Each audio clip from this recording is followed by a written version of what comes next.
Hey guys, and welcome back to this channel. In this video I will be showing you guys how you can add video effects to your videos on CapCut browser.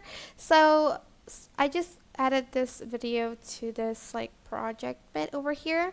Then I'm going to go to effects, and then for instance I want to add this chromatic effect. I'm just going to press the plus button right here, and it's going to be added to the video. You can also adjust the duration of the effects here.